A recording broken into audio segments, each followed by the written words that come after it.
오늘의 말씀입니다. 오늘은 기독교 종말론 제27회로 이 땅에 건설되는 천년왕국의 비밀 세 번째 시간입니다. 이 땅에 건설되는 천년왕국의 비밀은 앞으로 약 100회 정도 진행될 예정입니다. 많은 관심과 전파 부탁드립니다. 여러분 안녕하십니까? 성경말씀 사관학교입니다. 오늘은 하나님의 말씀 무장 308회가 되겠습니다. 오늘 또 물질로 후원해 주신 분이 계십니다. 우리 한상률 성도님 10만원 진심으로 감사드립니다. 이 마지막 때 완전한 말씀 무장하여 완전한 하나님의 종으로 쓰임받기를 예수 그리스도 이름으로 기도드립니다. 선자 이름으로 선자를 영접하는 자는 선자의 상을 받을 것이요 의인의 이름으로 의인을 영접하는 자는 의인의 상을 받을 것이라고 주 예수님께서 말씀해 주셨습니다. 저는 하나님께서 이 마지막 때 말씀의 나트로 사용하시려고 창세전부터 예배해 놓은 자입니다. 이 말씀은 여러분의 기도와 후원으로 제작이 되고 있습니다. 많은 기도와 후원을 부탁드립니다. 그리하여 이 땅에 하나님의 나라 그리스도의 나라인 천년왕국이 속히 임하기를 진실로 바랍니다. 오늘은 기독교 종말론 제27회 이 땅에 건설되는 천년왕국의 비밀 세 번째 시간이 되겠습니다. 요한계시록에 보면 성경 어디에도 언급되지 않는 하나님의 신분이 나옵니다. 거기에 보면은 계시록 1장에 보면 장차 오실 분이다 이렇게 해가지고 계시록 1장에 2번 언급되어 있고요. 또 알파와 오메가도 요한계시록에 총 4번이 언급되는데 알파와 오메가라고 이렇게 하나님을 소개하는 곳이 계시록 1장에 2번이나 나옵니다. 알파와 오메가. 성경 어디에도 요한계시록을 제외하고 성경 어디에도 알파와 오메가가 나오지 않습니다. 그래서 이 알파와 오메가 요한계시록에 보면 기독교 성경에는 3번 등장하고 이것이 킹제임스 다소필사본이죠. 킹제임스 성경에는 4번 나옵니다. 그래서 계시록 1장 11절이 다소필사본과 소수필사본이 약간 차이가 있습니다. 그래서 내가 본 것을 두루마리에 써서 이렇게 되어 있는데 다소필사본인 흠정역에는 나는 알파 오메가요 처음과 마지막이라 이렇게 되어 있고 내가 본 것을 책에 기록하여 아시아에 있는 7교회에 이렇게 편지하도록 되어 있습니다. 그래서 소수필사본에는 알파 오메가와 처음과 마지막이 계시록 1장 11절에 나와 있지 않는데 다소필사본에는 나와 있습니다. 그래서 알파 오메가로 소개된 것이 다소필사본에는 4번 나오고 소수필사본에는 3번 나옵니다. 그래서 알파에 하나님이 하시는 일이 있고 오메가에 하시는 하나님이 있어요. 그래서 우리는 알파에 하나님이 하시는 일이 있고 오메가에 하나님이 하시는 일이 있다라는 것을 아셔야 됩니다. 그래서 알파에 하나님이 따로 계시고 오메가에 하나님이 따로 계시는 것이 아니고 알파의 하나님이 바로 오메가의 하나님이세요. 같은 하나님이시다 그 말이요. 그래서 이 성경의 요한계시록에는 이렇게 알파 오메가 나는 알파 오메가다 이렇게 바로 하나님이 자신을 소개하고 있습니다. 그래서 알파의 하나님은 알파 시대에 에덴 동산을 만드셨지만 오메가의 하나님은 이 오메가 시대에 오메가 에덴을 이 지구에 다시 창조하십니다. 그것이 하나님의 능력이에요. 그래서 우리가 성경을 이해할 때 창세기와 요한계시록 이 두 개를 비교해서 이렇게 보는 통찰력이 있어야 됩니다. 그래서 이 오메가의 하나님은 요한계시록의 하나님이시다 이렇게 볼 수 있는 반면에 그 다음에 이 알파의 하나님은 창세기의 하나님이시다 이렇게 보실 수가 있어요. 그래서 알파의 하나님은 창세기에서 어떤 일을 하셨고 또 오메가의 하나님은 요한계시록을 통해서 어떤 일을 하시는지 우리가 정확하게 알아야 이 땅에 임하는 하나님의 나라 주기도문에 나오는 마태복음 6장 10절에 나오는 주기도문에 나오는 나라가 임하옵소서 아버지의 왕국이 이 땅에 임하옵소서 이것이 그렇게 됨으로 인해서 빨리 성취가 됩니다. 그래서 아버지의 나라가 이 땅에 임하기를 하나님은 진실로 원하십니다. 그래서 하나님을 믿는 우리도 아버지의 왕국이 이 땅에 진실로 속히 임하기를 바라봐야 돼요. 그것이 성경 신약 성경에 계시된 믿음이에요. 천국만 가는 것이 다가 아니라니까. 천국은 한번 가면 거기 가면 영원히 살게 되어 있어요. 그러니까 조금 늦게 가나 뭐 1000년 빨리 가나 어차피 천국에서는 영원히 사니까 그렇게 빨리 가려고 안 해도 됩니다. 그러나 이 땅은 한번 떠나면 다시 돌아오기가 쉽지 않습니다, 여러분. 그래서 저는 뭐 천국에 빨리 가는 것도 좋지만 저의 믿음은 이 땅에 하루라도 더 있으면서 이 아버지의 나라가 이 땅에 속히 임하기 위해서 임하도록 하기 위해서 제가 이거에 헌신하기를 원하는 거예요. 그래서 물론 천국 가는 복음도 전해드리지만 저는 왕국 복음도 여러분들한테 전해드리는 겁니다. 그래서 이 성경에는 천국 복음도 있고 왕국 복음도 있어요. 천국 복음은 뭐냐? 그냥 예수님 믿고 천국 가자는 거예요. 그럼 왕국 복음은 뭐냐?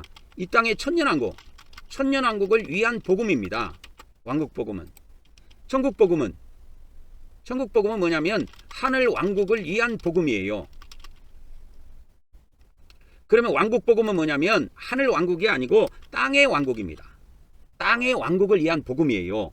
그래서 하나님의 나라는 여러분 이걸 아셔야 돼. 하나님의 나라는 하나님의 왕국은 하나님의 나라는 뭐가 있느냐? 두 종류가 있어요. 성경에 보면 신약 성경에 보면 천국이 있고 왕국이 있다니까.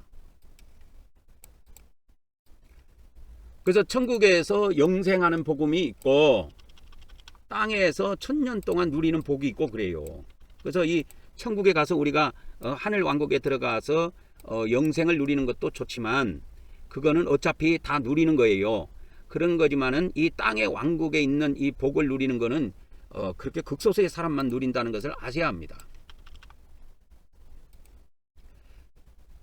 그래서 우리는 이 비밀을 잘 이해하셔야 됩니다. 그래서 하나님의 왕국은 하나님의 나라는 이 땅에 임하는 나라가 있다고. 땅의 왕국. 이게 마태복음 6장 10절에 나와요. 아버지 왕국이 이 땅에 임한다니까. 그래서 하늘에서 아버지의 뜻이 이 하늘 왕국에서 이루어졌지만 땅의 왕국에서도 아버지는 이루고 싶은 뜻이 있어요. 뜻이 있다니까. 그래서 천국 가는 것만이 다가 아니라니까. 그래서 지금은 때가 이제 천년왕국이 이 땅에 임할 때가 됐기 때문에 이제 왕국 복음이 대한민국을 중심으로 해서 전 세계로 전파되게 되어 있습니다. 그래서 이 복음의 주도권을 누구한테 줬느냐? 대한민국에 줬어요. 대한민국에. 근데 대한민국 기독교가 아직 끄떡도 안 하고 있어. 그래서 하나님께서 지금 대한민국을 잘 먹게 하고 잘 살게 하고 이거는 육신적으로 잘 먹고 잘 살도록 원하시는 것이 아니고 그 물질 문명을 통해서 이 왕국 복음을 땅끝까지 증언하기를 바라시는 겁니다. 그래서 대한민국에 있는 사람들은 정신 차려야 돼요. 물질적으로만 풍요롭게 살고 물질적으로 선진국이 되는 것만 바라봐서는 안 돼요. 하나님이 대한민국에 그만한 복을 주셨을 때는 뜻이 있단 말이에요. 그래서 오늘은 세 번째입니다. 이 땅에 건설되는 천년왕국의 비밀. 이 땅에 건설되는 천년왕국의 비밀. 이 땅에 건설되는 천년왕국의 비밀 제 3편이 되겠습니다. 3편입니다. 3편이 제 3편이에요. 그래서 오늘은 어떤 내용을 좀 다뤄드리려고 하냐면 창세기 3장 있지요.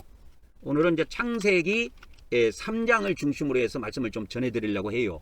그래서 이 창세기 3장에 보면 인간이 실낙원하게 됩니다. 낙원을 잃어버린다 그 말이죠. 이 실자는 잃어버릴 실자입니다. 잃어버릴 실자예요. 이 실자가. 그래서 원래는 국어사전에 찾아보면 실낙원 이렇게 돼 있어요. 그러니까 실낙하면은 실낙원인가 실낙원인가 이걸 잘 몰라. 그래서 나는 여러분들의 이해를 돕기 위해서 이렇게 좀 표현하려고 그래요. 국어의 표기하고는 좀 다르지만 낙원을 실했다. 낙원을 잃어버렸다는 뜻으로 여러분들에게 정확하게 알려드리기 위해서 국어사전에는 실낙원 이렇게 사용하지만 저는 앞으로 실낙원을 이런 식으로 표현하려고 그래요. 실낙원 이렇게 표현하려고 그런다 이 말이에요. 이렇게 표현을 안 하고 니을로 표현 안 하고 그냥 니은으로 표현하려고 합니다. 그래서 우리 인간들은 창세기 3장에 선악과를 먹음으로 해서 낙원을 잃어버렸습니다. 낙원을 잃어버렸어요. 그래 우리 인간의 범죄 때문에 이게 생겼다니까. 그러면 하나님이 아담과 하나를 창조하시고 이 낙원을 선물로 주셨는데 그러면 이 지구상에 영원히 낙원은 없느냐? 있다니까. 그것이 오메가 에덴이에요. 이 오메가 에덴이 이 지상 전체가 낙원이 됩니다. 그래서 오메가 에덴의 지상 낙원이라고 제가 이렇게 오늘은 이렇게 이름을 붙인 겁니다. 오메가 에덴의 지상 낙원. 그래서 이 뱀은 요한계시록에도 옛뱀이라고 나오지만 창세기 3장에 뱀이 처음으로 등장합니다. 뱀. 근데 이 뱀이 뭐 하는 거냐면, 뱀이 뭐 하는 종자냐면 여호와 하나님들이 지으신 들짐승이에요. 들짐승. 들짐승입니다.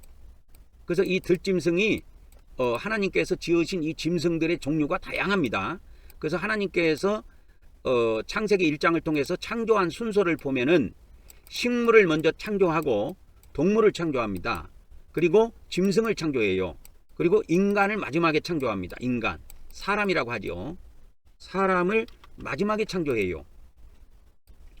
근데 우리가 지금 이 지구상에 있는 보통 인간들이 생각할 때 동물과 짐승을 거의 같은 것으로 봐요. 동물과 짐승을 같은 것으로 보는데 창세기 1장에는 이 동물과 짐승이 별도로 창조가 되어 있어요. 그것을 창세기 1장만 보면은 그 비밀을 잘 모릅니다. 근데 창세기 3장 1절을 와 보면 뱀이 나와요. 뱀. 그러면 우리가 이게 뱀이라고 생각하면 이거 뱀탕 해먹는 뱀으로 생각해가지고 이걸 파충류에 넣는다고, 동물에 들어간다고, 이걸 뱀. 그런데 하나님께서는 창세기를 통해서 뭐를 우리에게 알려주냐면, 이게 에덴 동산이 있었을 때입니다. 에덴 동산이 있었을 때요. 우리 인간이 신라고 나기 이전이에요. 이 에덴 동산에 누가 찾아오느냐? 뱀이 찾아와요. 근데 이 뱀이 여자하고 말을 해요. 이게 아주 중요한 포인트입니다, 여러분. 여러분, 이 짐승은 말을 하는 존재로 창조했어요, 하나님께서. 이걸 자꾸 기독교에서는 뱀을 사탄으로 생각하는데 창세기 3장에 나오는 뱀은 하나님이 지으신 들짐승 중에 한 종류예요. 그래서 여러분들이 창세기의 이 비밀을 하나 푸는 하나의 근본 비밀을 알려면은 하나님께서 이 땅에 있는 이 창조물들을 창조하실 때 식물을 창조하시고 그 다음에 동물을 창조하시고, 이 동물은 동물의 왕국에 나오는 그 동물이에요. 그리고 동물 다음에 짐승을 창조하셨다는 것을 아셔야 됩니다. 짐승. 그리고 짐승 다음에 사람을 창조했어요. 사람. 그래서 이 짐승은 동물과 사람의 중간 형태입니다, 여러분. 이거를 이해하려면 여러분들이 그 유튜브나 아니면 고고학이 있어요. 고고학이 있는데 고고학에서 뭐를 이야기하냐면 과거에 사람의 형태인 짐승의 꼬리, 그러니까 사람같이 생겼는데 꼬리가 달린 사람이 있어요. 그런 벽화도 많이 있고 그런 것들이 많이 전 세계에서 발견이 됩니다. 이 꼬리 있는 사람이 뭐냐? 그게 짐승이에요. 그것이 많은 동굴 속에, 전 세계 동굴 속에 이게 벽화로도 남아있고 그림으로도 남아있고 이 조각으로도 남아있고 그래요. 그래서 이 짐승을 이해하려면 뱀을 이해해야 된다. 창세기 3장 1절에 뱀은 사람과, 여자라고 하는 사람과, 사람은 그때 당시에 남자와 여자로 창조가 됐는데 이 뱀이 사람과 대화를 해요. 그래서 이 짐승은 말하는 존재입니다. 짐승은 말을 사용해요. 언어를 사용한다니까, 언어. 근데 사람도 언어를 사용해요. 근데 동물과 식물은 언어를 사용하지 못해요. 그 차이점을 잘 알아야 됩니다. 그래서 우리는 지금 지구상에 살고 있는 우리는 이 동물과 이 짐승이라는 존재가 뭔지를 모르기 때문에 지금 동물이 짐승이고 짐승이 동물이라고 생각하는데, 이 요한계시록의 비밀을 풀고 창세기의 비밀을 풀려면 짐승과 동물은 다른 존재라는 것을 아셔야 됩니다. 그래서 이 뱀이라고 하는 이 짐승, 들짐승 중에 하나가 뱀이에요. 그러니까 하나님께서는 들짐승 중에 하나가 뱀인데 수많은 들짐승을 만드셨어요. 이 들짐승이 뭐 하는 거냐면 사람과 동물의 중간 형태예요. 그걸 잘 아셔야 됩니다. 그래서 우리 인간은 처음에 짐승이라고 하는 뱀의 유혹을 통해서 우리 인간이 타락을 해버렸습니다. 범죄를 했어요. 이것이 아주 중요합니다. 그래서 요한계시록에 보면 짐승이라고 나옵니다. 짐승. 그래서 이 짐승이라는 존재를 이해를 하려면 이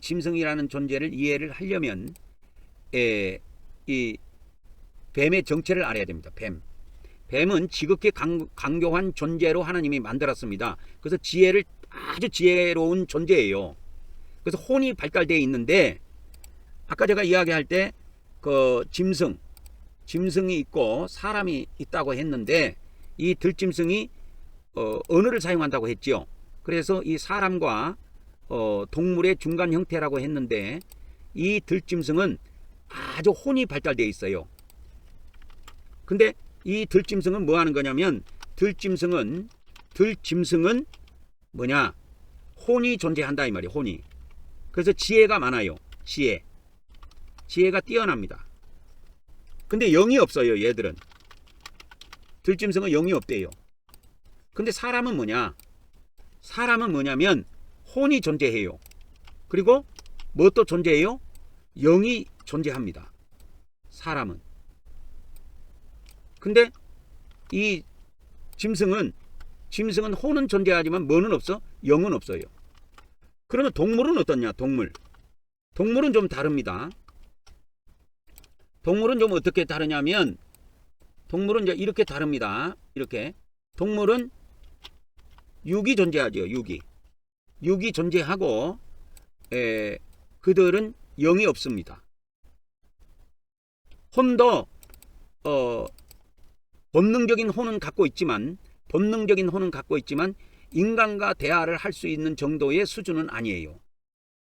그래서 짐승과 여기에다가 이제 짐승은 육도 존재하고 혼도 존재합니다. 그런데 사람은 육도 존재하고 혼도 존재하고 영도 존재해요.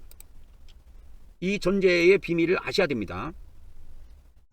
그래서 이 세 가지 종류가 잘 구분이 돼야 창세기와 요한계시록의 이 짐승의 비밀을 풀어낼 수가 있습니다. 그러면 이 뱀이라고 하는 이 짐승이 지금 이것이 현재 지상에는 존재하지 않습니다. 존재하지 않아요. 그 노아 홍수 때 다 하나님이 쓸어버렸습니다. 다 없애버렸어요. 노아 홍수 때 존재하지 않습니다. 그런데 이 지상에 지금 현재 존재하지 않는 이 짐승이라고 하는 뱀 있죠. 뱀짐승은 지금도 현재도 존재한다고 하는 겁니다. 지상에는 존재하지 않지만 우주에 존재한다는 거예요. 그래서 요한계시록에 짐승이 나오는데 그게 우주에서 내려오는 외계인들이에요. 그래서 이 뱀짐승을 이 짐승을 이해를 못하면 짐승이 도대체 이것을 이해를 못하면 나중에 이 짐승 시대가 왔을 때 이 인간들이 당황하게 됩니다. 그래서 반드시 짐승 시대가 온대요. 이 마지막 때 짐승 시대가 오는데 얘들이 짐승 시대가 되면 어디에 있느냐? 우주에서 이 지상으로 내려온다 이거예요. 그냥 내려오는 게 아니고 쫓겨서 내려오는 겁니다. 지상으로 내려와요. 그래서 요한계시록에 붉은 용이 나오는데 앳뱀이라고도 했어요. 그들이 지상으로 쫓겨 내려온다니까. 그래서 이 짐승 시대가 도래하는 겁니다, 여러분. 용의 시대가 도래해요. 이 비밀을 푸는 결정적인 단서가 창세기 3장에 있어요. 근데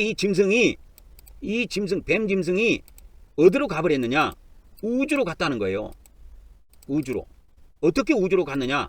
시간 날아가는 게 아니고 이 사탄 마귀들이 이 에덴 동산의 뱀짐승을 데리고 우주로 그 존재를 옮겨놨대요.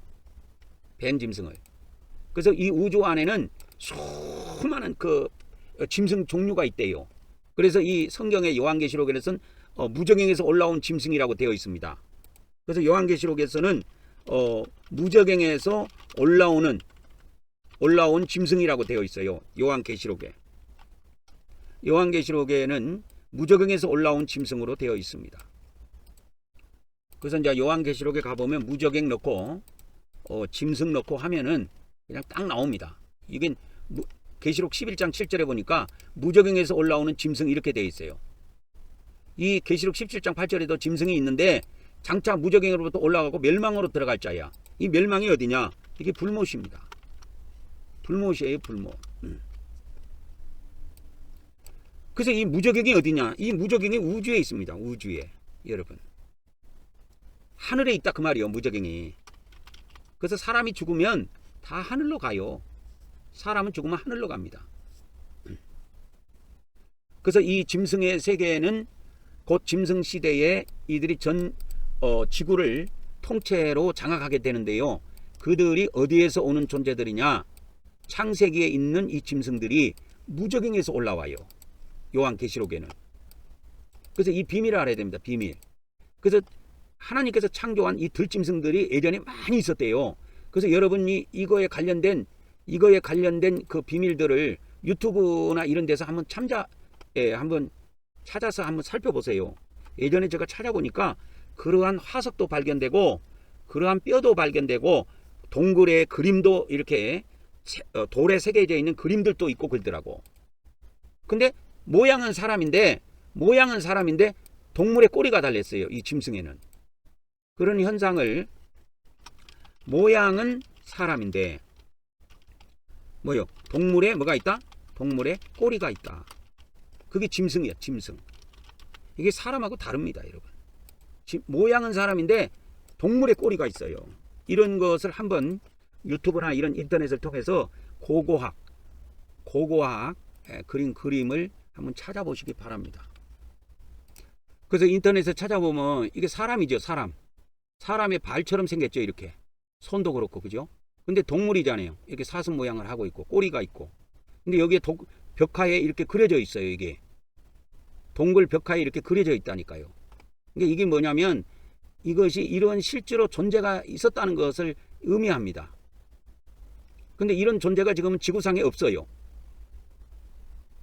반수반인이라고 하는데 반은 동물이고 반은 사람이고 이것이 지금은 없어요. 그러니까 우주에 있대요. 이게. 이 존재가 우주에는 많이 있다고 합니다. 지금도. 그게 성령님의 가르침입니다. 여기도 그림을 보면 발은 사람이죠. 그죠? 사람이고 그죠? 손도 사람 형태를 띠고 있죠. 손가락이 5개고. 그런데 이렇게 머리는 사슴처럼 생겨갖고 사람 반 동물 반 그렇게 되어 있습니다. 여기도 동굴 벽화에 이렇게 남아있는 형태입니다. 그냥 부수거져 가지고 세월이 오래 흘러가 가지고 이렇게 되어 있는데 반은 동물이고 반은 사람인 형태가 의외로 전 세계에서 많이 발견됩니다. 이걸 뭐라 그러냐? 이걸 짐승이라 그래요. 짐승. 이걸 정확하게 기독교에서도 신학적으로 못 가르쳐주고 있는데 제가 세계 최초로 이걸 지금 가르치는 겁니다.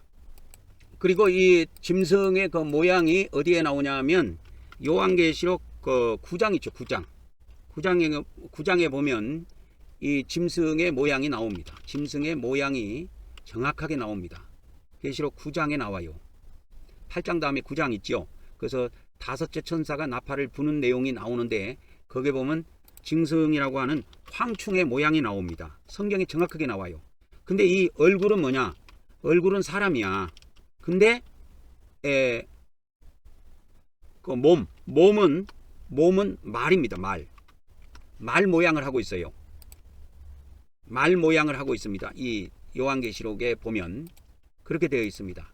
그래서 계시록 9장에를 이렇게 한번 가보면 9장에를 가보면 뭐가 있냐면 이 무저갱을 갖다가 여니까 황충이 나온다 그랬죠. 이 황충이 짐승입니다. 그래서 요한계시록에 무저갱에서 나온 짐승이라고 그랬죠. 무저갱에서 나온 짐승이 이 지구를 장악해요. 그래서 무저갱을 열게 되는데 이 짐승 시대가 도래할 때에 무저갱을 열게 됩니다. 하나님이 그걸 허락을 해요. 그래서 무저갱을 열게 되면 무저갱에서 짐승들이 올라와요. 땅 위로.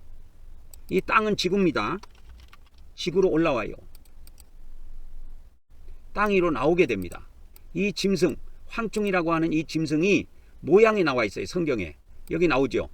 황충 하면 이게 뭐냐? 짐승으로 생각하면 돼요. 무저갱에서 올라온 짐승입니다. 얘들이. 황충의 모양이 나와요. 근데 얘들은 몸이 말같이 생겼어. 얼굴은 사람 얼굴이야. 사람 얼굴이라니까. 그러니까 사람도 있고 동물의 형상을 띠고 있다니까. 그래서 사람과 동물이 합해진 거예요.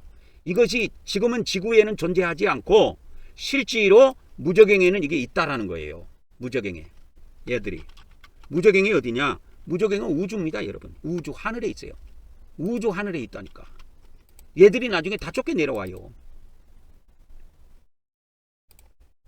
근데 얘들이 대장이 있다니까. 짐승들은. 그래서 이 짐승들의 대장이 나와 있습니다. 그들에게 왕이 있다니까. 왕. 여기 짐승들의 왕이 있어요. 이 그들이라고 하는 건 짐승을 말하는데 짐승들에게 왕이 있으니까 무적행의 사자라고 돼 있어. 무적행의 사자. 히브리어로는 아바돈이라고 그러고 헬라어로는 아블로온이라고 그래요. 이게 무슨 뜻이냐면 파괴자라는 그런 뜻입니다. 파괴자. 그래서 이 요한계시록을 풀려면 창세기 3장에 나와 있는 짐승을 사탄으로 생각하면 안 됩니다. 사탄으로 생각하면 안 되고 육이 있는 존재. 이게 몸이 짐승은 몸이 있다니까 몸. 그래서 요한계시록이 이걸 정확하게 이야기해주고 있는 거예요. 황충의 모양을 이야기해주고 있다니까. 근데 황충이 어떻게 생겼느냐? 말들 같이 생겼어. 말. 얼굴은 사람 얼굴이고 몸은 말처럼 생겼다고. 달리는 말. 전쟁할 때 막 사극 같은 데 보면 다닥다닥 하면서 말이 달리지요. 그러한 종류처럼 생겼어요. 그래서 이 창세기 3장과 창세기 3장의 뱀 짐승과 계시록 9장의 짐승의 모양, 짐승이 뭐로 나오죠? 황충의 모양을 정확하게 알아야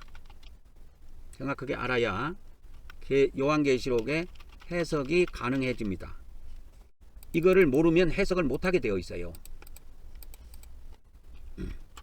짐승 시대가 온다는 말은 외계인 시대가 온다는 말과 같아요.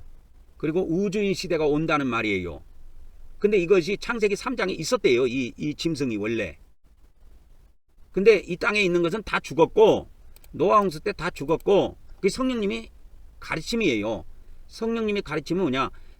창세기 3장에 있는 많은 들짐승들이 있었는데 노아 홍수 때 다 죽었고 이 일부 짐승들은 사탄 마귀들이 우주로 얘들을 데려갔다라는 거예요. 우주로 옮겼다는 거예요. 그래서 얘들이 지금 있는 거예요.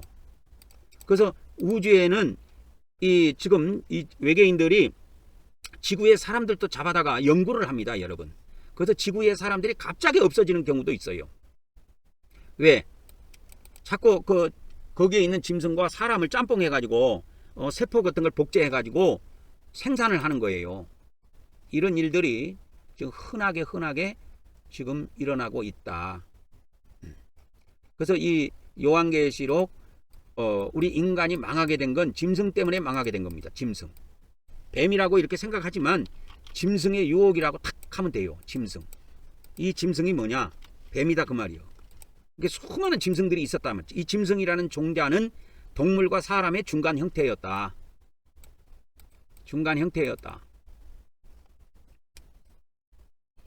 그래서 인터넷에서 이 짐승인 동물과 사람의 중간 형태의 모양을 동굴에서 발견된 것이 많이 있는데 전 세계적으로 이게 분포되어 있습니다.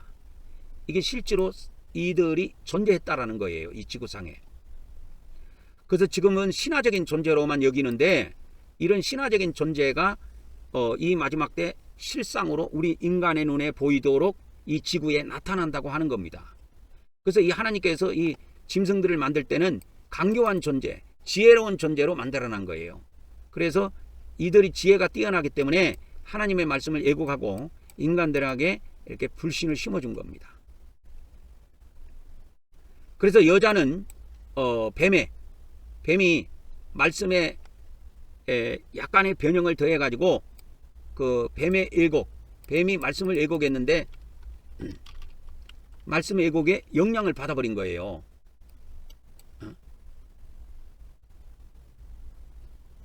그래서 아담과 하와는 이 뱀이라고 하는 짐승 있죠. 짐승. 뱀이라고 하는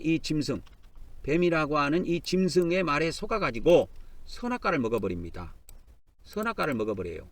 그래서 하나님 중심에서 자기 판단 중심으로 옮겨가지고 타락을 선택한 겁니다. 이것이 인간의 비극의 시작이에요. 그래서 우리 인간의 첫 출발의 잘못은 짐승의 말에 속았다는 겁니다. 짐승의 말. 보통 기독교에서는 사탄에게 자꾸 속았다고 그렇게 이야기하는데 창세기 3장에는 사탄이 안 나와요. 사탄은 어디 나오냐면 구약에는 사탄이 어디 나오냐면 욥기서에 나와요. 창세기에는 사탄이 안 나옵니다, 여러분. 짐승만 나와요. 짐승. 이 짐승은 뭐냐? 창세기 3장 1절에 하나님이 창조한 창조물입니다. 그 세상적으로 말하면 피조물이에요. 피조물. 스스로 존재한 것이 아니고 하나님이 만드셨어요. 근데 아담과 하와는 사람으로 만드셨습니다. 그래서 영을 불어넣으셨어요. 근데 이 짐승에는 영은 없대. 근데 말도 하고 지혜가 뛰어나. 그러니까 그 지혜로 사람을 갖다가 정복해버린 겁니다. 사람을 속여버린 거예요. 그래서 이제 천년왕국이 회복이 되면 이 에뱀인 붉은 용, 요한계시록에 이 뱀이라는 말이 몇 번 등장을 하는데 에뱀 그렇게 합니다. 에뱀이라고 하는 것은 무엇을 이야기하냐면 이 에뱀이라고 자꾸 부르는 이야기는 창세기 3장을 염두에 두고 부르는 겁니다. 창세기 3장을 염두에 두고 에뱀 이렇게 부르는 거예요. 그러니까 에뱀이 어디 나오냐면 창세기 3장에 나와요. 그래서 이 에뱀이 뭐냐? 짐승이라니까. 짐승. 육체가 실제로 있어요. 근데 얘가 어디가 있느냐? 하늘나라가 있다니까. 요한계시록은 이 에뱀이 원래 에덴 동산에 있었는데 요한계시록에서는 하늘나라가 있다니까. 하늘나라. 여러분, 에뱀이 하늘나라가 있습니다. 여러분, 이게 놀랄 일이에요. 이거를 이해를 못하면 요한계시록은 못 풀게 돼 있어요. 그래서 에뱀 하면은 이렇게 요한계시록에 에뱀 하면 2번 나오는데 계시록 12장 9절에 보면 큰 용이 이 땅으로 쫓깁니다. 지구로 쫓겨 내려와요. 근데 얘가 원래 어디 있었느냐? 지구에 있었다니까. 얘가 에뱀이 에덴 동산에 나타나는 놈이야. 얘가 에덴 동산. 그래서 우리 기독교에서는 이 에뱀, 곧 마귀, 사탄이라고도 한다고 하니까 아, 에뱀이 마귀고 사탄이구나 이렇게 생각하는데 성령님이 주시는 해석은 어떻게 되어 있냐면 이 붉은 용이라고 하는 그 우주에 있는 사탄의 세계에 두목이 있는데 걔가 붉은 용인데 그 붉은 용의 이름은 에뱀이기도 하고 마귀이기도 하고 사탄이라고도 한대요. 여기에서 알 수 있는 것이 뭐냐? 알 수 있는 것이 뱀 종류도 있고 마귀 종류도 있고 사탄 종류도 있고 용의 종류도 있다라는 거예요. 그래서 용을 잡았는데 에뱀이라고 한 거예요. 근데 창세기는 용이 안 나오고 뱀으로만 나와요. 근데 창세기에 있는 뱀이 뭐냐? 몸뚱아리를 갖고 있다니까. 몸뚱아리를 갖고 있습니다. 몸뚱아리를 갖고 있어요. 그래서 이 천년왕국이 되면 이 에뱀으로 상징된 붉은 용이 무적행위에 결박을 당합니다. 계시록 20장 1절에서 3절에 나와요. 무적행에다가 이 붉은 용들을 다 가다버려요. 그래서 이 지구상에 있는 사람들을 다시는 미혹을 못하게 합니다. 1000년 동안.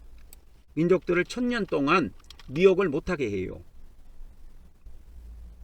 그래서 이 천년왕국에는 미혹이라는 것 자체가 없습니다. 여러분, 천년왕국에서는 이 붉은 용이라고 하는 마귀, 사탄, 붉은 용, 뱀 이런 것들이 원천적으로 차단이 되어 있기 때문에 유혹이라는 것이 없어요. 유혹.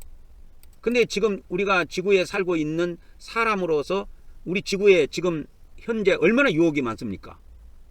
물질의 유혹, 그 다음에 이성의 유혹, 그 다음에 타락의 유혹, 여러 가지가 있지 않습니까? 명예의 유혹, 오만 것이 다 있어요.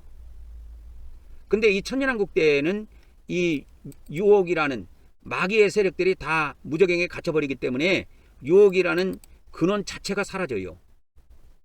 그래서 죄의 근원적 유혹이 잠잠해지고 하나님의 그 의로운 통치가 이 천년왕국에서는 실현이 됩니다. 그래서 타락 이전의 질서, 타락 이전의 질서의 안정과 평화가 전 지구적으로 확산됩니다. 그것이 지금 시대와 천년왕국의 차이점이에요. 그래서 천년왕국은 이렇게 백성들이, 하나님의 백성들의 지혜, 분별력, 지혜가 월등하게 지금 사람들보다 높습니다. 그래서 에덴에서 혼란스러웠던 인간의 인식과 판단은 천년왕국에서는 보호처에서 나온 하나님의 백성들의 영과 혼과 몸이 완전히 향상 단계로 올라갑니다. 지금보다 월등하다는 그 뜻입니다. 지금보다 월등하다는 거예요. 그래서 제가 영과 혼과 몸이라고 이야기한 것은 동물과 짐승과 사람의 존재가 다르기 때문에 이렇게 한 거예요. 이게 영이 있는 건 사람밖에 없어요. 짐승은 몸과 혼이 있고 동물은 몸뚱아리만 있는 거예요. 동물도 약간의 혼의 기능은 갖고 있지만 인간하고 대화할 수 있는 혼의 수준은 아니고 강아지나 또는 이렇게 소나 뭐 고양이나 이런 것들을 보면 그냥 본능적으로 그 육체에 심겨져 있는 본능적인 기능밖에 못합니다. 개들은. 그래서 주인을 보면 꼬리를 흔든다든지 멍멍멍멍 짖는다든지 그 정도밖에 안 돼요. 그러나 천년왕국에서는 보호처에서 나온 하나님의 백성들이 보호처에서 나온 하나님의 백성들이 각자 영과 혼과 몸이 향상되어 천년왕국에서는 지금보다 월등합니다. 지금보다 보호처에서 나온 하나님 백성들이 각자 영과 혼과 몸이 향상되어 가지고 천년왕국에서는 월등한 것을 느끼게 됩니다. 영과 혼과 몸이. 그러니까 몸도 천년을 살 수 있는 몸으로 바뀌고, 그 다음에 이 혼도 그 지혜와 지식과 통찰력이 지금 있는 사람들보다 엄청나게 뛰어나게 바뀌어요. 그래서 무식한 사람이 없다니까. 지금은 글자를 모르는 사람들도 있지만 천년왕국은 그런 사람이 없어요. 그리고 영도 하나님과 교통할 수 있는 그런 수준의 단계로 올라갑니다. 천국에서 그러는 거야 당연하지만 우리가 이 지구상에서 살 때 이런 일이 있다 이 말이요. 그래서 천년왕국에는 이 짐승이 뱀이라고 하는 이 짐승 세력들, 사탄의 세력들이 다 무적행에 갇히기 때문에 유혹이 없는 환경이에요. 그래서 그런 환경에서 인간의 영과 혼과 몸은 하나님의 본래 창조의 선한 목적대로 사용이 됩니다. 지금은 이 우리의 인간의 영과 혼과 몸이 하나님의 창조 목적대로 사용이 못 되고 있어요. 그래서 선한 목적대로 사용이 안 되고 자꾸 악한 목적대로 이것이 이용이 되는 겁니다.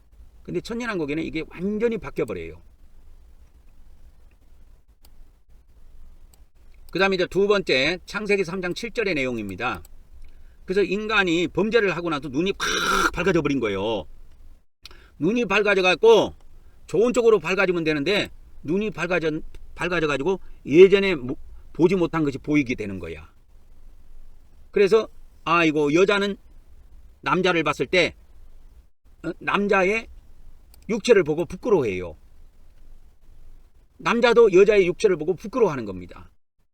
그래서 인간의 눈이 그 이전에도 아담과 하와가 다 벌거벗고 살고 있었지만 그것을 선악과를 먹기 전에는 눈이 밝아지지 않았기 때문에 그걸 인식하지 못했어요. 벌거벗고 있다라는 것 자체가 그들에게는 어떤 부끄러움도 되지 않았어요. 그런데 선악과를 먹고 선도 알고 악을 알게 된 겁니다. 그래서 우리 인간이 부끄러움을 알아버린 거예요. 그래서 천년왕국에는 이 인간의 눈이 이 다른 쪽으로 성적인 눈으로 이렇게 바뀌는 것이 아니고 좋은 쪽으로 바뀌어요. 인간의 눈이. 그래서 지금은 인간의 눈이 지금은 어떤 데 주로 많이 사용이 되냐면 성적인 것을 주로 이렇게 보게 됩니다. 인간의 눈이. 근데 이 천년왕국이 되면은 그 상대편을 볼 때, 이성을 볼 때 성적으로 이성이다, 남자다, 뭐 이런 쪽으로 보는 것이 아니고 인간의 본래 순수한 모습대로 봐요. 그것이 이제 바뀌는 겁니다. 그래서 인간이 범죄를 해가지고 죄를 인식하게 되고, 죄를 인식했다는 건 선악을 인식한 겁니다. 선악을 인식하고 선악과를 먹음으로 인해서 선악을 인식하게 되고 부끄러움을 알게 된 겁니다. 그래서 아담과 하와의 눈이 열리기는 했지만 이는 지혜의 성취가 아니라 선과 악을 아는 것이에요. 그래서 우리 인간에게 선한 것과 악한 것을 구분하는 이 지식이 생겨버린 겁니다. 그래서 이 선악의 지식나무라 그래요. 원래 이게 히브리어 원문에 이렇게 돼 있습니다. 선악을 알게 하는 나무 이렇게 안 돼 있고 선악의 지식나무라고 돼 있어요. 히브리 원문에 가보면. 그래서 이 선악나무는 지식나무입니다. 그래서 이 선악과를 먹으면 어떤 일이 벌어냐, 선악과를 먹음으로 선과 악의 지식이 뭐해졌다? 더해졌다. 그래서 이 지식나무는 그런 역할을 한다 그 말입니다. 선악나무, 이 선악의 지식나무는 어떤 역할을 하냐면 이 선악과를 먹게 되면 선과 악의 지식이 더해져요. 그러니까 선도 하고 악도 아는 거야. 그러니까 인간이 그 앞전에는 선악과를 먹기 전에는 아담과 하와가 벌거벗고 있어도 그것을 벌거벗고 있는 것이 선인지 악인지를 구분을 못했어요. 근데 선악과를 먹고 난 이후에는 이게 벌거벗고 있는 것은 악이라는 것을 알게 된 겁니다. 나쁘다라는 것을 알게 된 거예요. 그래서 그것을 깨닫고 부끄러움을 알게 된 겁니다. 인간이. 그것이 좋은 것이라고 알았더라면 절대 부끄럽지 않았을 겁니다. 그것이 벌거벗고 있는 것이 좋지 않다라는 것을 알게 된 거예요. 그 지식이 더해진 겁니다. 선악과를 먹음으로. 그래서 인간이 벌거벗음을 부끄러워하고 즉시 은폐를 시도합니다. 아담은 아담대로, 하와는 하와대로 숨어버리지요. 숲속에 숨어버립니다. 그래서 창세기 말고 이 아담과 하와의 생애라는 무슨 책이 있어요. 그 책에 보면은 거기에 나오는데 아담은 저쪽으로, 하와는 반대쪽으로 막 달려갔대요. 달려가갖고 숲속에 숨었다는 내용이 나옵니다. 그래서 그 아담과 하와의 생애라는 이것이 뭐냐면 그 외경에 해당이 되는 문헌이 있는데요. 유대인들의 문헌입니다. 아담과 하와의 생애라는 책에 있어요. 그 생애의 그 책에 보면은 이렇게 낙원에서 쫓겨난 이후에 그들이 천막을 치고 슬픔을 못 이겨서 통곡하면서 7일간 탄식한 내용이 나옵니다. 에덴 동산에서 쫓겨나고 나서 얼마나 슬펐겠습니까? 7일 동안 아무것도 안 먹고 통곡하는 내용도 나오고 이거를 제가 다 읽어봤는데 이 안에 보면은 아담과 하와가 선악과를 먹고 부끄러워 가지고 아담은 저쪽으로, 하와는 반대쪽으로 막 달리기를 해갖고 뛰어가갖고 숨었다는 거예요. 각자 그런 내용이 나와요. 여기 보면 자세히 나옵니다. 그래서 총 몇 장까지 되어 있냐면 아담과 하와의 생애가 54장까지 되어 있는데 54장 10절까지 되어 있는데 내용이 꽤 깁니다. 내용이 꽤 길어요. 이걸. 그래서 읽어보고 싶으신 분들은 한번 읽어보시면 됩니다. 그래서 그들은 벌거벗음을 알고 부끄러워하며 즉각적으로 은폐를 시도했습니다. 그래서 이때부터 인간들은 하나님 앞에 숨는 존재가 됐어요. 이때부터 인간들은 하나님 앞에 숨는 존재가 됐다니까. 그래서 이 죄라고 하는 것은 결국은 하나님 앞에 숨는 인간을 숨게 만들고 하나님과의 단절을 가져옵니다. 근데 이런 것들이 천년왕국 때 다 회복이 돼요. 하나님 앞에 부끄러움도 없어지고 이제는 숨는 일을 안 해요. 하나님 앞에 당당하게 나서 가지고 하나님께 경배를 올립니다. 그래서 요한계시록 19장 8절에도 보면은 그 어린 양의 아내들이 빛나고 깨끗한 세마포 옷을 입게 됩니다. 빛나고 깨끗한 세마포 옷을 입는 장면이 나와요. 그래서 의의 행위를 의미하는데 이렇게 이 마지막 때 의롭게 산 사람들에게는 이러한 삶의 축복권을 줍니다. 그래서 이 천년왕국에 들어간 사람들에게는 에덴 동산의 이 벌거벗으로 인해서 오는 그 부끄러움이 없어지고 천년왕국에는 이렇게 완전한 의롭고 정결한 그러한 시대가 옵니다. 그래서 인간이 하나님 앞에 숨는 것이 아니고 하나님을 찾아옵니다. 그래서 새 예루살렘 성에 들어가서 하나님께 감사도 올리고 경배도 올리는 거예요. 그게 천년왕국의 문화입니다. 문화.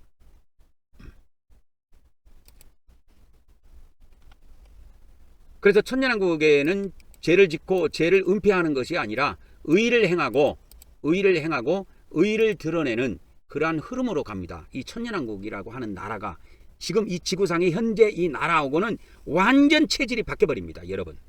완전 바뀌어버립니다. 그래서 천년왕국에서는 어떤 형상이 있냐면 하나님의 임재의 빛, 요한계시록에 나오죠. 하나님의 영광의 빛, 하나님의 빛이 비칩니다. 이 새 예루살렘 성황에는 그래서 해나 달빛이 필요가 없다고 돼 있어요. 요한계시록 21장에 보면 왜? 하나님의 영광의 빛이 이 성 안에 가득 비칩니다. 그래서 에덴 동산에서는 인간들이 범죄하고 나서 그 하나님의 임재의 빛이 들어와 갖고 숨어버렸지만은 청령 왕국에서는 하나님의 빛 가운데 당당하게 나타나 가지고 이 지상의 왕이든 또 이 지상의 백성이든 간에 하나님의 그 영광의 빛 가운데 당당하게 들어가서 하나님 앞에 자기 자신을 드러내고 하나님께 감사를 올리고 찬송을 올리고 경배를 올립니다. 그게 문화예요.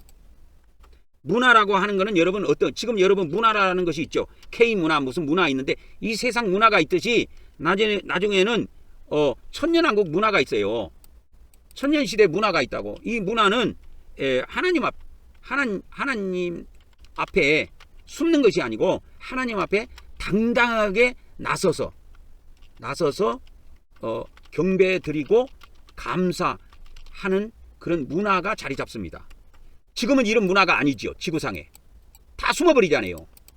지금은 이런 문화가 아니라고. 하나님 앞에 이런 문화가 아니야 지금은. 근데 천년시대 문화는 모든 그 땅에 있는 왕들이나 왕들과 백성들이 있는데 이 왕들과 백성들이 하나님 앞에 당당하게 나서는 거예요. 당당하게 나서 가지고 영광을 드린다고 했습니다. 그래서 그 내용이 계시록 21장에 보면 그게 이제 나옵니다. 그래서 그 하나님의 영광의 빛이 영광의 빛이 이 성 안에 가득 비치기 때문에 햇빛이나 달빛이 필요가 없어요. 그래서 모든 백성들이, 여기서 만국이라는 건 백성들을 말합니다. 모든 백성들이 그 하나님의 빛 가운데로 당당하게 와가지고 이 예루살렘 성에 들어와가지고 당당하게 하나님께 경배를 올리고 감사 찬송을 올립니다. 그게 천년시대의 문화예요. 이 땅에 임한 하나님의 왕국의 문화라니까. 그래서 우리나라에 문화가 있지요. 우리나라에 문화가 있고 미국은 미국의 문화가 있고 문화가 자리 잡고 있는데 지금은 모든 국민들이, 모든 하나님의 백성들이, 모든 백성들이 지금은 모든 대한민국 국민들이 하나님 앞에 이렇게 나와서 경배하고 찬송 드리는 문화가 아니에요. 오히려 막 하나님을 믿고 하나님을 잘 섬기고 이렇게 하면 시기하고 질투하고 또라이라 그래요. 또라이라 그런다니까. 근데 이 땅에 임하는 하나님의 나라는 어떤 문화를 형성하느냐? 이 땅에 사는 모든 사람들이 다 하나님 백성이 돼요. 일부만 되는 게 아니라 모두 다 하나님 백성이에요. 그리고 땅의 왕들도 자기 영광들을 가지고 그리로 그 성 안으로 들어가 가지고 하나님께 영광을 드리는 겁니다. 자기 영광을 가져가서 하나님 앞에 영광을 드리고 경배를 올리는 거예요. 이게 천년왕국의 문화라니까. 그래서 이 천년왕국의 문화는 어떻게 생겼냐면 왕과 백성들이 하나님께 나아가서 경배를 드리는 문화예요.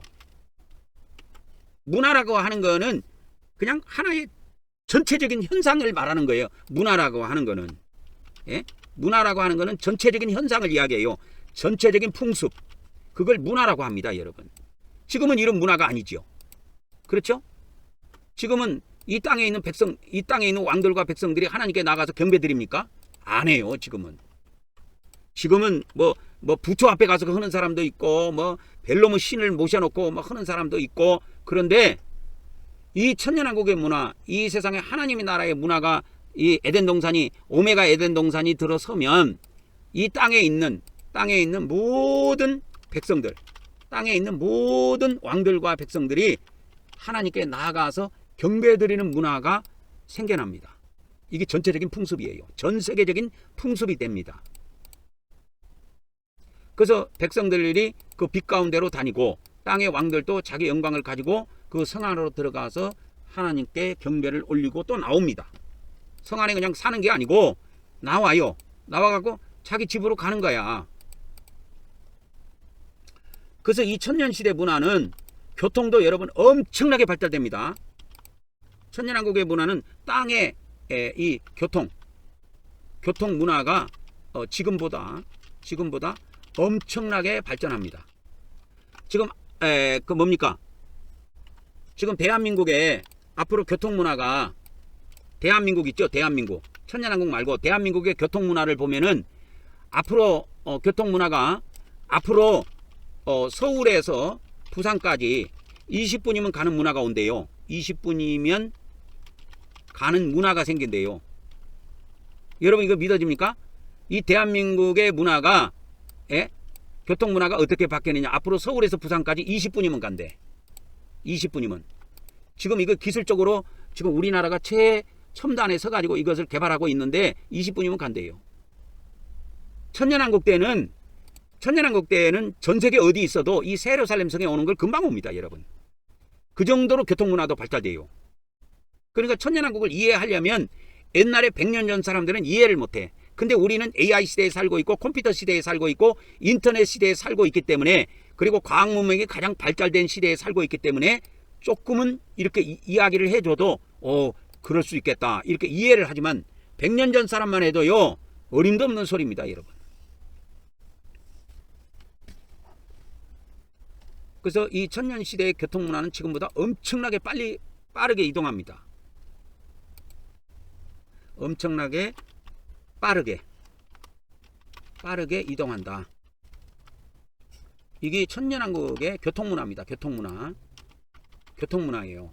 그래서 뭐 음악의 문화, 노래 문화도 바뀌고 교통문화도 바뀌고 경제 문화도 바뀌고 그 다음에 정치 문화도 다 바뀌어요.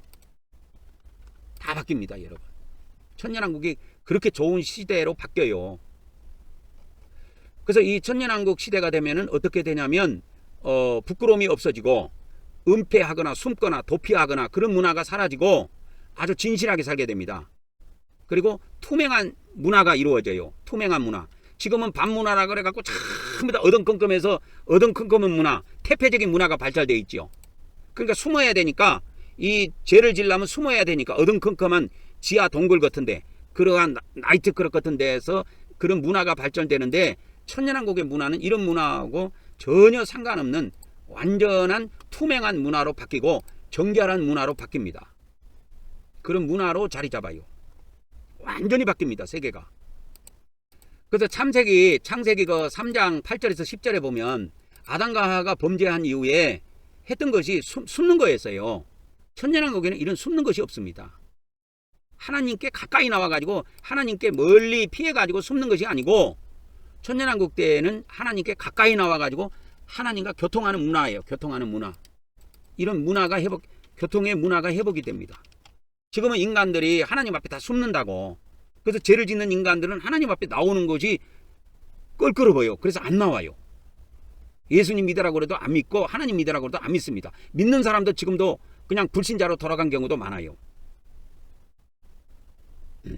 이게 왜 그러냐면 범죄로 인해 가지고 이게 그런 현상이 나타난 겁니다. 범죄로 인해 가지고 나타나는 현상이 뭐냐? 범죄로 인해서 나타나는 현상. 범죄로 인해 나타나는 현상이 뭐냐? 하나님 임재에 대한 두려움이에요. 그래서 인간은 범죄한 이후에 하나님의 소리를 듣고 두려워서 숨어버렸습니다. 그래서 하나님이 불러도 대답하는 것이 겁나. 불러도 대답하기가 쉽지가 않아. 그래서 하나님과의 교통이 단절되고, 그 하나님의 임재라는 뜻은 무슨 뜻이냐면 임에서 존재하신다는 뜻이에요. 임재가 그런 뜻을 갖고 있습니다. 임하여 임재할 때 이 제자는 이 제자가 아닌데, 임하여 존재하다 할 때 제자인데 이 제자가 이 제자입니다. 임하여 존재하다. 그러니까 가까이 오셔가지고 존재하신다는 뜻인데, 천년왕국 때는 하나님께서 이 땅에 직접 오신단 말이에요. 직접 오신다고. 근데 직접 오셔서 하나님이 인간 가운데 사시는데 이것이 공포가 아니고, 공포가 아니고 그때는 기쁨이 된다 그 말이에요. 근데 에덴 동산에서는 아담과 하와가 범죄하고 나서는 공포심이 생겨버린 겁니다. 하나님의 임재가 기쁨이 아니고 공포가 된 거예요. 그래서 그들은 숨어버린 겁니다. 그래서 인간의 영성은 하나님을 찾는 것이 아니라 회피하는 방향으로, 인간이 범죄하고 난 이후에 하나님을 회피하고 하나님을 피하는 방향으로 인간이 바뀌어버린 겁니다. 피해요. 본능적으로 피합니다. 근데 천년왕국 때는 하나님의 임재가 다시 인간의 기쁨이 됩니다. 기쁨이 돼요. 그래서 하나님께 가까이 나가는 걸 좋아해. 그래서 이 새 예루살렘 성에 나와가지고 막 하나님께 경배를 올리고 그렇게 찬성을 올리는 그런 문화가 생긴다니까. 그래서 임재라는 뜻은 다시 말씀을 드린다면 임하다. 하나님께서 이 땅에 임해가지고 가까이 오신다는 뜻이에요. 그래가지고 제자는 뭐냐? 존재하신다는 그 뜻입니다. 가까이 오셔서 존재한다. 그래서 새 예루살렘 성이 이 땅에 내려온다 그랬죠. 그죠? 그래서 새 예루살렘 성이 이 지구로 내려온다 이 말이요. 이게 계시록 21장 2절에 기록되어 있습니다. 새 예루살렘 성이 이 지구로 내려옵니다.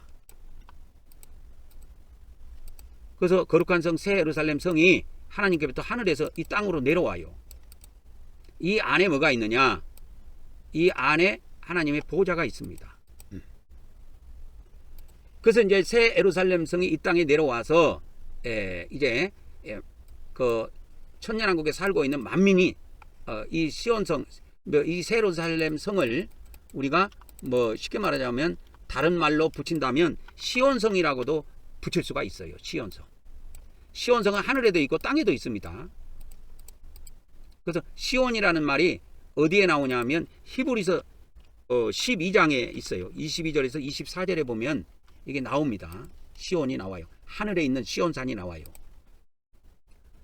그래서 이사야 11장이라든지 이사야 2장에서 이렇게 보면은 하나님이 시온에서 만민을 다스리고 그의 임자가 그의 하나님의 임재가 평화와 지식의 근원이 된다고 예언이 되어 있습니다.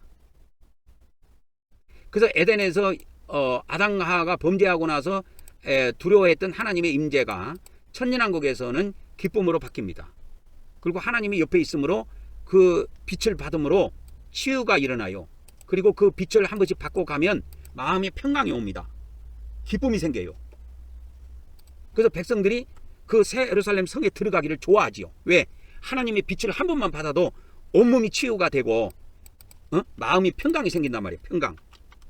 평강이 생기고 기쁨이 생기고 즐거움이 생기니까 이걸 사람들이 좋아라 한단 말이에요. 그러니까 자꾸 하나님을 가까이 가는 겁니다. 그래서 하나님은 계시록 21장 3절에도 나와 있지만 그 새 예루살렘 성이라고 하는 하나님의 장막이 이 땅에 내려옴으로 인해서 하나님의 그 성막이 이 지구에 있는 사람들과 함께 있게 됩니다. 그리고 하나님께서는 그 사람들과 함께 거하시는 거예요. 그래서 이 지구상에 있는 사람은 하나님의 백성이 되고 하나님은 누가 되느냐? 그 지구상에 있는 사람들의 하나님이 되는 거예요. 지금은 그렇지 않지 않아요. 그래서 이 지구상에 있는 모든 사람들이 하나님의 백성이 되고 하나님은 하나님 백성들 가운데 거하시면서 통치하십니다. 그러므로 아담과 하와가 범죄해갖고 잃어버렸던 그 친밀한 동행이 회복이 됩니다. 천년왕국 때는 이게 회복이 돼요.